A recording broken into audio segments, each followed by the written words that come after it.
Immigrant, the displaced. The ideas discussed in the book and here tonight also point to the need for a major transformation in how we view the phenomenon of mass migration and how governments, civic structures, and we as citizens are prepared to react to them. As I.L. Weisman writes in his review of our book, migration needs to be understood not only as the movement of people across borders marked in space, but also as the rapid transformation and division of this underlying space. We invite you to join us for the book launch reception right after, and I'm going to just pass it to you to introduce our guests.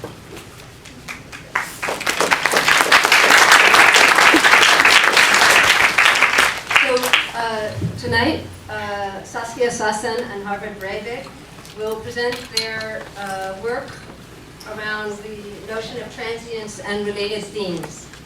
Following their presentations, Julio Salcedo, the director of our graduate program in urban design at the Spitzer School of Architecture, will summarize the main concepts discussed in the audience to engage with us in a lively discussion stimulated by the work and presentations of our guests tonight. We're honored that Saskia Sassen is joining us this evening, but unfortunately she's going to have to leave to host her own event shortly after her presentation. But no doubt her words will have a huge impact on the conversation this evening. Saskia Sassen is the Robert S. Lind Professor of Sociology at Columbia University and a member of the Committee on Global Thought. Her latest book, Expulsions, Brutality, and Complexity in the Global Economy, is now out in 18 languages.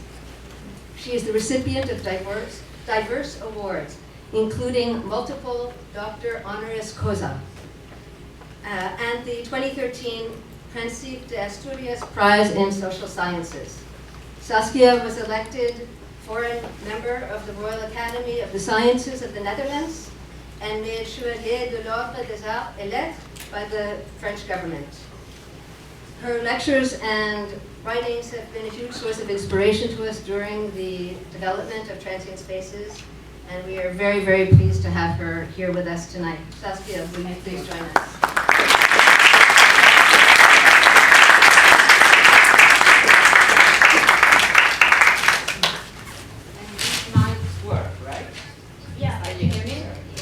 Well, it's a great pleasure to be here. It's a beautiful space. And thank you for that very generous introduction. I really appreciate that.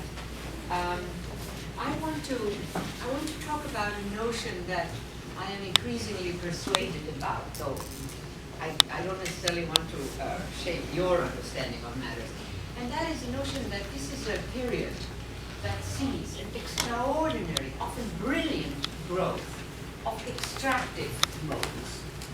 So there was a time, for instance, when finance was bad. It basically was commerce. It sold money at a price. Today, we have high finance. High finance is radically different from banking. High finance is extractive. By algorithmic mathematics, that is sort of the new thing. It's not all the old modes, it's a new mode. And I don't hold the physicists responsible. But by algorithmic mathematics, you can transform anything. That wall, the whole building, this mine, into an asset. Now, it's an abstraction, but you can do that. And it matters to a whole set of very significant actors, business people, banks, financial firms, etc., who keep making money off that. What we're talking about is a profoundly extractive mode. Again, radically different from commerce. Commerce, a little commercial firm, is happy if the sons and the daughters also become clients. High finance doesn't give a shit about people, excuse the language. It really does not. It is all about extracting value. And they manage to extract value out of everything. I'm sure that this beautiful building at some point will become an object of desire for this type of modality. Now, the building can still function as it is, the people can still be in here, But at the same time, this building, this beautiful building, would be circulated in sort of a, you know, a high finance circuit, not circus, that's a circuit, where it can be bought and sold, bought and sold, bought and sold, bought and sold, bought and sold, like 13 times a day, 14 times a day, and every time one or another actor extracts a bit. Now, this is clearly a very partial, but very negative modality, and right now, this is what I'm sort of obsessing about. So when I read the project, where are you? Transit, etc. I mean, this notion of recovery, another set of conditions, another set of modalities, another set of possibilities, it's just great. And we must engage in those modes. Because really, these other actors that I just described, they are truly problematic. They are wreckers, they are destroyers, they are grabbers, always dressed in the clothing of some or another form of brilliance. And they are sort of invisible. This is an issue that I'm also really working on. This is a question of how much we are losing the capacity to see. Because what we see, like this building, we see this building. I'm sure this building belongs to this university. But this building could, at one point or another, actually become property of a private actor who can then use it, as I said, as a set of assets that he or she buys themselves on the global market. And you wouldn't know it. The building would still look the same.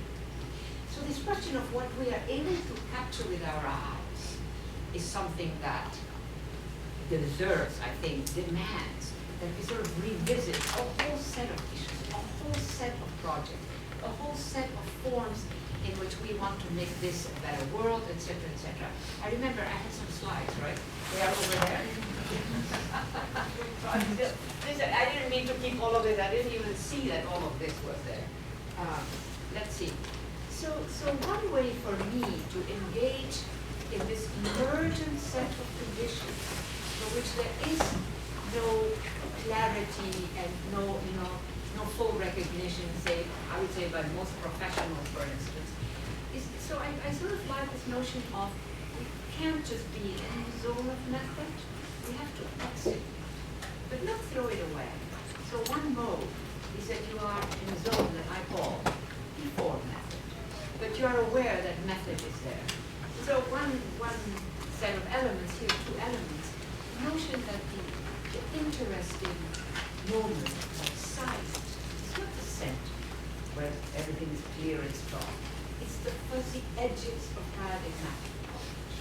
Now, Suzan's project on transitions, is that the proper term? Transients, right. Has a bit of that for me. It is the fuzzy edges of paradigmatic knowledge. It's not in the center where it's all clear and sort of constitutive and solid. No, it is something else. And it is an invitation then also, I would say, to engage in tactical analytics or analytical tactics. I never know which one. You can tell that I'm not the main language speaker. What works better? But this notion of a tactical knowledge, something that is not definitive, is not completed, something that allows you to move around, to enter different spaces. Now here are some of these analytic tactics, and again, I would say that they open up a domain where this notion of transients is actually rather interesting. I have not used that, but I'm very interested in that concept. So, you know, the need to actively destabilize stable means. What is the economy? What is the society? What is, you know, we have a long list of items that really we must re-engage with and establish, you know, what we're really talking about. I would say that until the 1980s, a lot of the well-established meanings, the logics, they worked. And after the 1980s, without us ever naming, or us means, you know, whatever the analysts and the examiners, never really marking that difference. But for me, in the 1980s, we privatized, we globalized, and we deregulated. Well, we is Western economies. And that marks a major transformation. I repeat, what is interesting is that it was not picked up. Nobody said, we've entered a new epoch. That's a big language for new epoch. But still, And so another issue for me is I don't want to simply be there where the powerful explanation is that clarifies. I want to be in the shadows. I want to see what happens where we cease to see. In that sense, the shadows of powerful explanations, in the shadows of powerful. And secondly, the question of the territory, I don't have time to deal with that. And I think that the territorial, the actual materialities of space, different types of space, it doesn't just have to be earth, by the way, or land, but kind of the notion of the territorial. That to me is something that is coming back with a vengeance, because the big units that we have, national southern states, they don't work that well. We need to understand what is happening. There are many transversalities. There are many very partial domains that have lost standing, have lost capacity of having speech, in the abstract sense of that term. Now, expulsion for me is sort of a category that I use in order to capture expulsions that happen inside the system. This is not about expelling migrants from a country. This is about a variety of elements that really entail this notion of expelling, pushing out, but within a nation state, within whatever the formation you want to. So it is something that is internal to, again, it could be a country, it could be a city, it could be some other version of that. But that within, in that interiority, explosions. Now again, that invites me to think, okay, where is transience in this? Is transience actually under those conditions when you are expelled from the system where you belong in a way, but you're not thrown out of it, but you're just expelled in a different way? Is transience in play at that point? It's a question. Finally, I'm also sort of always interested in this very elementary, very partial notion of the making of it all. We make all kinds of things. It's an incomplete notion. Something called earth, but still, this notion of the making, the fact that it is made, that of course involves to a very large extent us, humans. Now, if I wanted to narrow it down a bit, I think that this matters a lot to understand, to me, to understand what is happening. And so I'm talking about two key features of today's Western economies. China, some parts of Africa, different, not clear, some parts in Asia. And so two of these features are intermediation. Intermediation is extraordinary capability to the advantage, mostly right now, of very powerful actors. But we should also deploy it. I don't want to dwell too much on it. For those of you who don't understand what intermediation might mean, it's something that is an in-between. How is that, So there is this, there is the A and the B. But you know what? There is another element. And we don't capture it, it doesn't have to your names, it doesn't have to your features, etc., etc. This is, in my view, something that captures a lot of stuff. So if you look at, if I walk, am I hurt? Do I have a mic or not? Can you hear me? No, I can stand here. Okay. Unless you want to hold one of the... Yeah. So I want to describe I want to describe some of this current moment with this little graph. Now I want you to pay attention here. So look at this. This is 919 billion, and that's quite a bit. This starts in 2001. Look at the growth curve, and just whatever 6-7 years later, it is 62 trillion. 62, and that 62 trillion is just 10% of the full value of these kinds of operations. These are financial instruments. So, and 62 trillion, you understand, I repeat, is far more than the global GDP of all the countries in the world. So you have to stand back and ask, what is this? We measure it in money, but this is not money. This is something very different. This is a capability. Now, there is much more to be said, but I really don't have time to say it. Now I'm going to experiment here with how I do this. It should work. It has a long cord. It has a long cord, very well. This is another item that is worth. When Bernanke, the head of the central bank, well, the Fed here we call it, in the United States, when he stepped down, and he was, you know, he was a distinguished professor at Princeton, and sort of a serious guy, you know, and far more serious than so many people who are running the bank now, but that's another point. So when he steps down, he talks about all the things, blah, blah, blah. And then he says, and most of financial trading and most of the transactions happen in dark pools of finance. Now, for a professor like that, from Princeton, totally serious, totally formal, totally rather conventional, to talk about dark pools in finance, he coined that term.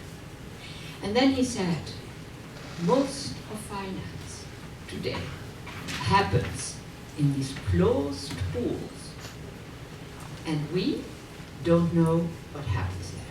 The head of the Federal Reserve says that. So these are, in my reading, the ways in which the current system constructs, develops, makes foundational transformations, all partial, all complex, all difficult to track, all sort of you can't quite totally understand what the hell is happening.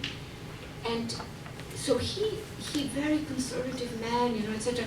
He actually put it all out there and said these kinds of things. Now, this stuff is actually rather shocking to your average banker, to your average.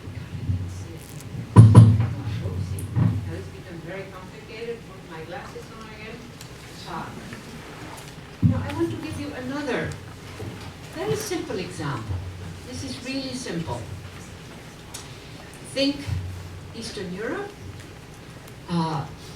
The wall goes down, so you have a lot of these Eastern European countries that enter a new circuit. They enter basically the Western financial, well, economic circuit. Now I want you to look at, can people in the back see the title there? Can you or not? Yes, okay, fine. So the title says, ratio of household credit to personal disposable income. Credit is dead. But they use the language. Credit sounds so good. I have it. No, you don't. You become subject to a bank.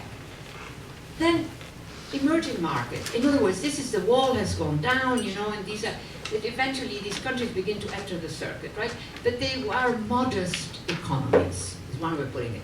So you have Czech Republic, ratio of household credit to personal, in other words, is only 8.5%, so very, very reasonable.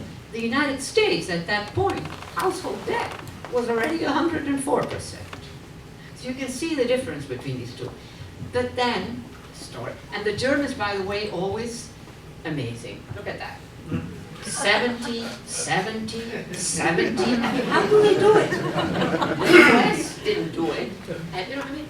So but then, back to those modest economies of the time, 5 years later, look at that. Czech Republic, household debt, these are mostly very modest households, 27%, up from 8.5%. That's not good. Look at Hungary, 11% in 2000, you know, when it all starts, very modest, that's very modest. And then 39%. And it goes on and on. Now, when I see this kind of data, I ask myself, who owns that debt? If a local bank, traditional bank, not finance, owns that debt, you could say, okay, the little local bank will, they can employ more people, it's some positives, and we all sort of need a bank. But so I checked. By the way, I highly recommend IMF staff papers, are amazing. It's our data, by the way. You don't have to pay anything for it, because we indirectly, all our countries are supporting this. And I'm always amazed that people never go to the IMF staff papers. So a lot of this data is really interesting data. Anyhow, the IMF staff estimates that, they found out, who owns the debt, who owns that debt. Well, you know what?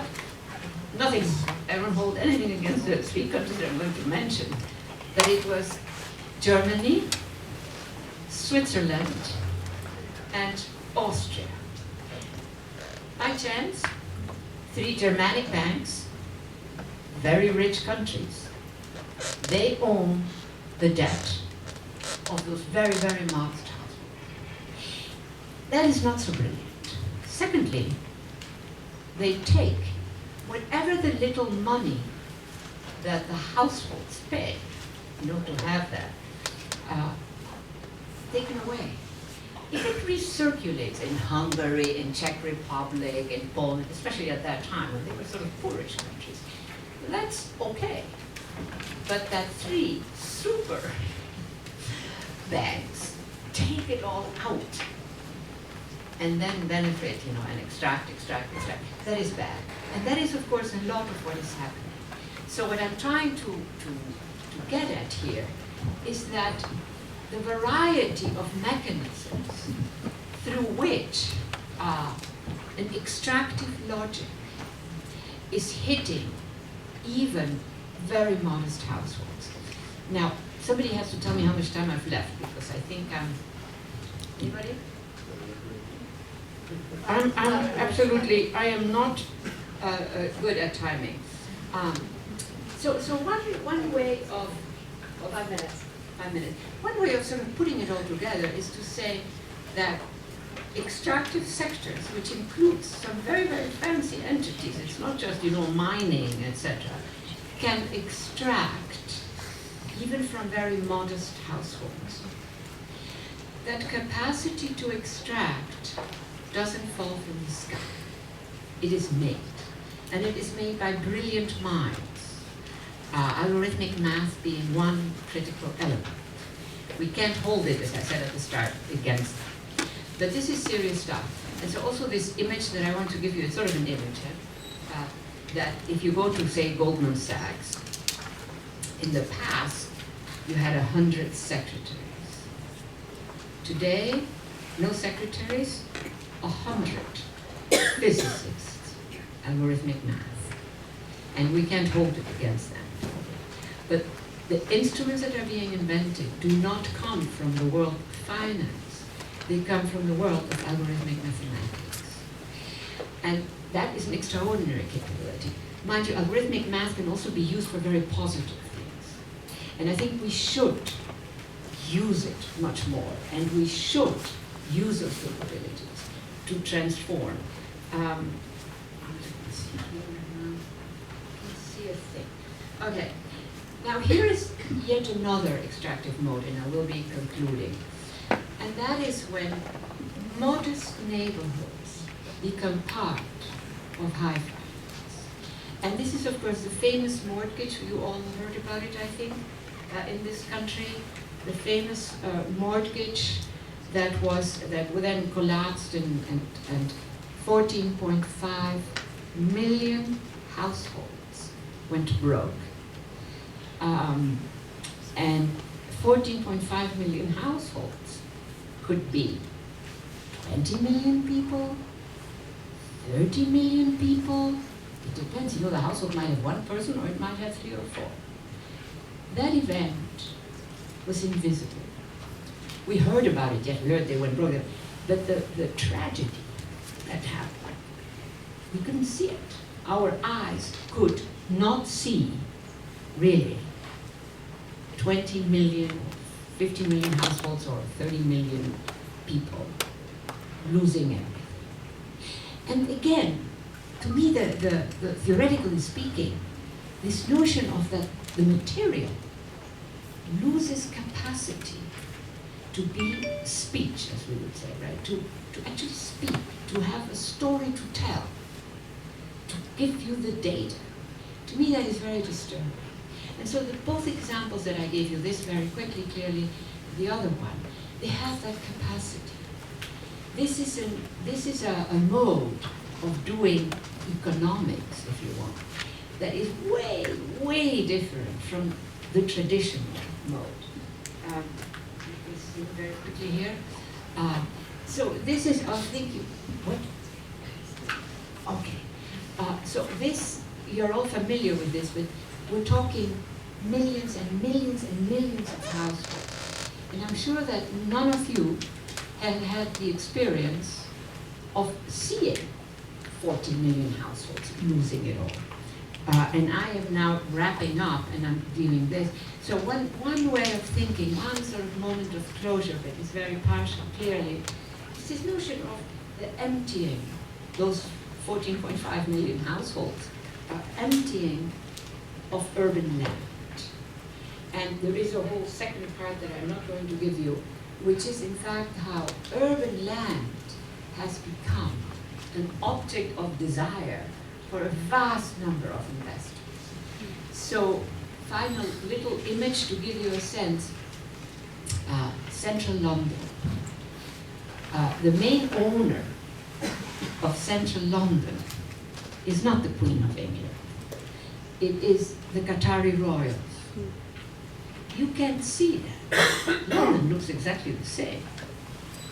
But the biggest owner of London, central London we're talking about, is far, far away, the Qatari royals. So that gives you a sense of how the material condition loses traction in the current moment. Thank you very much.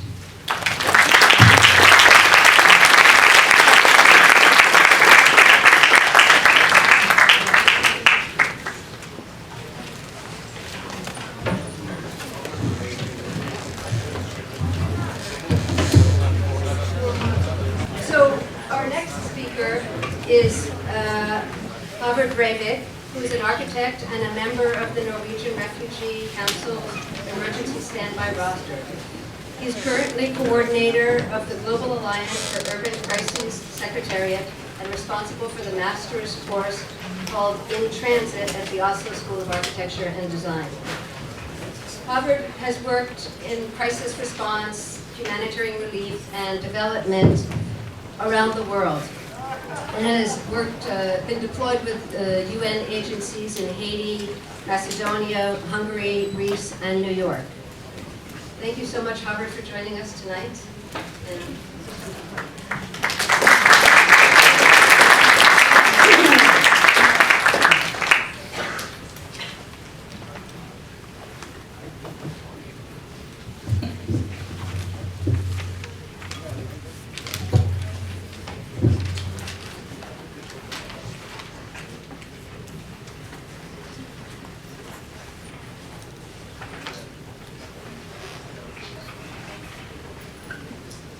Okay, thank you.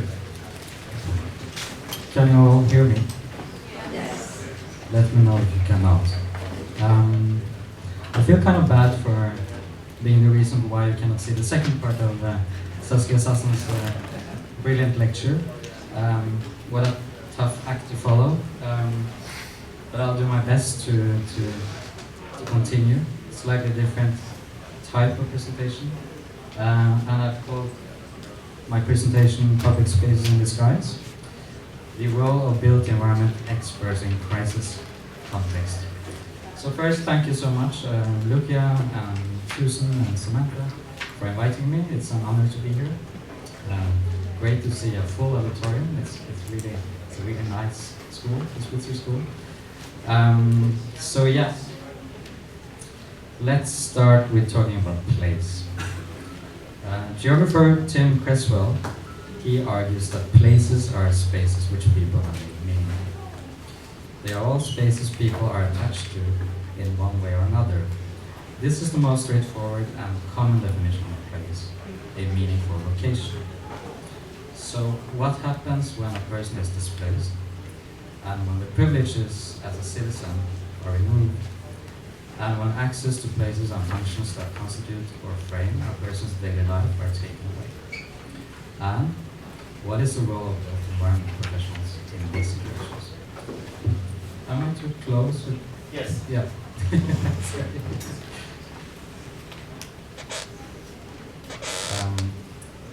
Is this better? Yes. Okay. So what you see on the screen are images from Korai in Haiti. I have included this example as something I consider to be a failure. And I was a part of it because I thought that this was the way to do it back then, and because I was a very junior site planner at the time with not so much experience from the humanitarian world. A 7.0 earthquake struck Haiti on 12th January 2010, affecting approximately 3 million people in one way or another. The new relocation site at Korai became the focus of attention and perhaps the largest coordination effort of the UN and NGO partners in the humanitarian response of Haiti. And many of the people who moved here had been selected because they were either living in spontaneous camps with populations more than 5,000 people, or in sites at risk of landslides or floods. And perhaps also because of the particular nature of the camp manager for many of them, Hollywood celebrity Sean Penn, and his humanitarian organization JPHRO. The relocation to Korai was part of a broader reconstruction plan to free Port-au-Prince from congestion and create better designed population centers throughout the country. However, the way the settlement was planned and built did not result in a better designed population center. Temporary tents to become permanent, and the way the tents were arranged in rows, a grid structure, that could eventually become internal but not adequately sized site boundaries, did not contribute to the creation of a livable new city. Only the absence of rows of tents constituted the only public space in the middle of each sector of the new city. Addresses were also given, but only as letters and numbers, as per the camp management toolkit. And you can see here a sector should have Latin numerals, 1, 2, 3, etc. A block should have capital letters A, B, C. A family shelter should have Latin numerals, 12, 13, 14. So that addresses do not consist of too many divisions. Communities are generally skipped in the address system. I want to highlight a couple of things about this relocation site, and even if this is urban planning on speed, developing this camp, design details matter. Now, half of the transitional shelters that would replace the tents, the emergency shelters, they were built by one organization and the other half by another. The shelter design of one of them included a small front porch, something the other shelter lacked. This resulted in complaints and demonstrations, and the design had to be modified, approved again, and materials had to be ordered, causing construction delays. And this might seem like a minor design decision, but it had huge implications of the humanitarian response of Haiti. Now, in the context of Haiti and many other places and crisis situations, shelter solutions or interventions preventing natural hazards such as flooding and landslides seem to be the only interventions that so-called technical units like ours should be occupied with, as these were the activities donors would be willing to fund. And I many times refer to this project in Haiti as public spaces in disguise. This because we presented the project as interventions that would protect neighborhoods from the effects of hurricanes, as opposed to public spaces or placemaking structures. And we had to do this as no one really took public spaces too seriously at the time. However, with small design tweaks, they could easily be both. But public spaces in disguise could also refer to the way displaced populations adopt and make use of spaces. There is a lot to be uncovered, and architects, urban designers, planners, and other urbanists could learn a great deal about social infrastructure by studying displacement situations. Here, a piece of flat land situated 2,800 meters above sea level in Orkha, Nepal, initially intended as a helipad, but used as a football field. And those kids must have lost quite a few of those footballs, I think. These kind of places often display spatial contrasts in uses as a result of differences between top-down, official and standardized accommodation, if any, and the inhabitants' own way of living. One example is from Zaatari refugee camp in Jordan, where prefabricated temporary shelters were dismantled and reconfigured by the inhabitants, and in some instances placed to form courtyards with centrally placed, self-constructed fountains as placemaking interventions. This to recreate a familiar environment. But in most cases, we are dealing with political will, or the lack thereof.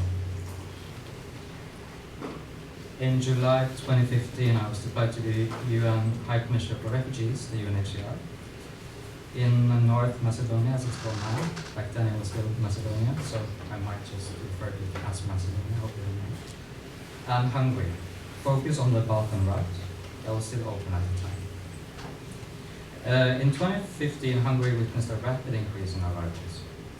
We had crossed the Greek-Macedonian border, then gone through Serbia to Hungary. However, continued their onward migration after a short while in Hungary.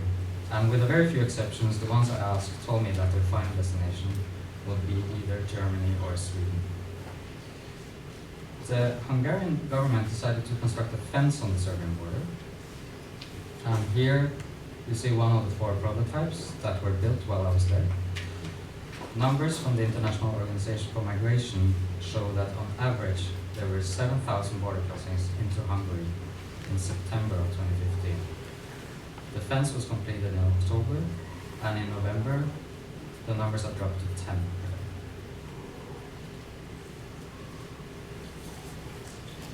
The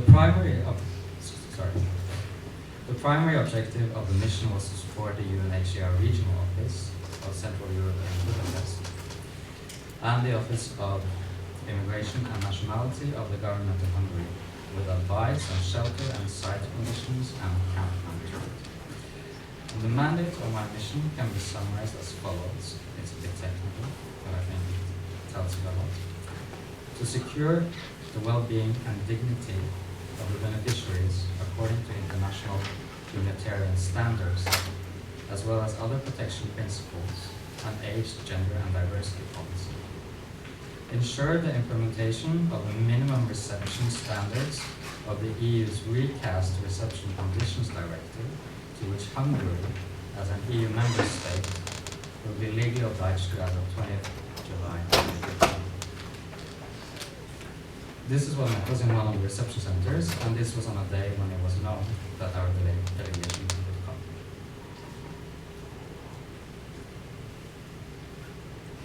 Comparing 2 of the reception centers, one with spaces for recreation and one without, the level of stress and their anxiety were not comparable.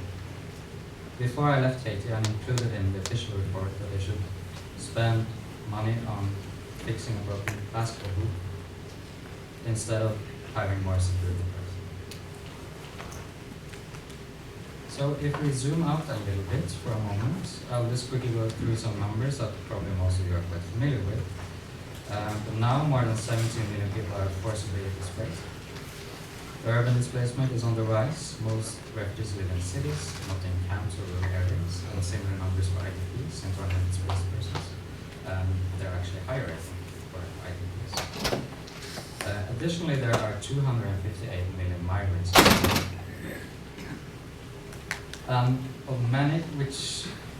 Of which many do not fall under the definition of being forcibly displaced, but the reality is that many in effect are due to climate change, harsh living conditions, and lack of job opportunities. And when crises in cities occur, the international humanitarian system struggles to understand and effectively engage with complex spatial, socioeconomic dynamics and governance structures existing within cities. This is also an internal challenge within the UN. Even yesterday, I was asked by a high-ranking UN official what I do. This person expressed great surprise when I told her I was an architect.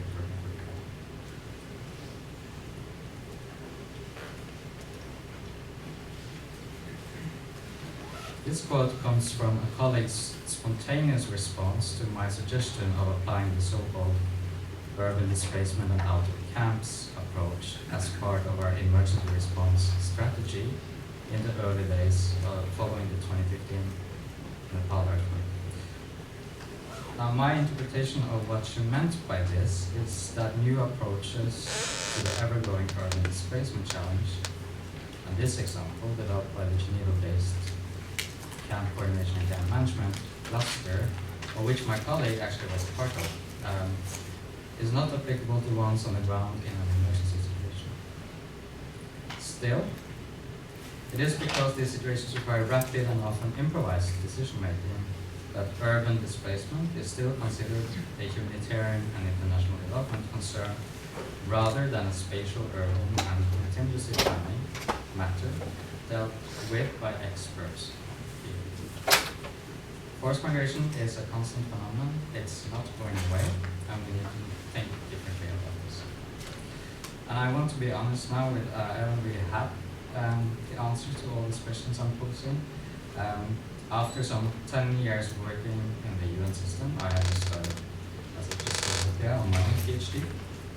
And these are some of the questions I'm asking in the hopes of acquiring a better understanding of the matter. How are place-based approaches that are familiar from integrated urban renewal projects translated to emergency context?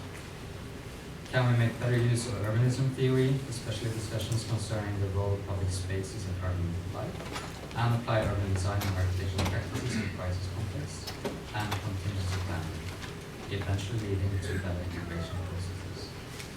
But also, what can architects and urbanists learn from studying place making in displacement situations? So, I'm exploring this within these three frameworks. I'll start from the right, through the Global Alliance for Urban Crises, a multidisciplinary collaborative community of practice working to prevent, prepare, and effectively respond to humanitarian crises in urban settings. With more than 70 partner organizations spanning from UNICEF to the EU, the World Bank, the Harvard GSD, and the Oslo School of Architecture and Design. The one in the middle is called the 12 Project, Displacement, Placemaking, and Global Agency, with partners in Finland, India, and the UK. But since we are here where we are today, I have to highlight the In-Transit Studio. It was mentioned, but the In-Transit Studio is a master level course in architecture and urbanism at the Oslo School of Architecture and Design, in partnership with the Norwegian Refugee Council. The Norwegian Refugee Council is a global and independent humanitarian organization fighting people forcibly. So the studio was created in 2016 to contribute new thinking to this emerging field and to educate built environment professionals who are ready to take on the challenges of time. Please speak up. I'll try. I'm just I'm standing too close to the mic. Better? Okay, so as you might know, there's a book launch this evening, and my colleague and I we have contributed with an essay. But more importantly, one of our previous students, Kaja Strand Ellingsen, have been given form to some of these ideas with her project, the historical Monterosso Almo Extended, which is doing exactly what I just mentioned, thinking differently about responding to forced migration, making it into an urban planning and design matter, or rather including it as one important aspect, where the host community is treated as an equal partner benefiting from emergency interventions. So I'll leave you with this teaser before I close. It's the first few lines of our essay. So I guess we'll have to stick around for the book launch to find out what happens. But we are in Ragusa in Sicily in March 2017. A Finnish student of architecture, the only member of our group with any knowledge of the Italian language, accompanied by her teacher who is of no linguistic help, is trying to explain to a measured but friendly middle-aged man, the seventh civil servant we meet at the office of the Prefettura di Ragusa, that we would like to visit the Pozzallo hotspot, arrival center for migrants, refugees, and asylum seekers, to look at the architecture. Entering Italian government offices have been compared to walking through a certain gate in Dante's Inferno, which bears the inscription Adam Oho I here. Our seventh meeting ends with a handshake and a promise seemingly out of reach. We will call you if your request is approved by the Minister of Interior, the man says. Oh, in Rome, the actual minister answered. See, Rome. Thank you very much for your attention.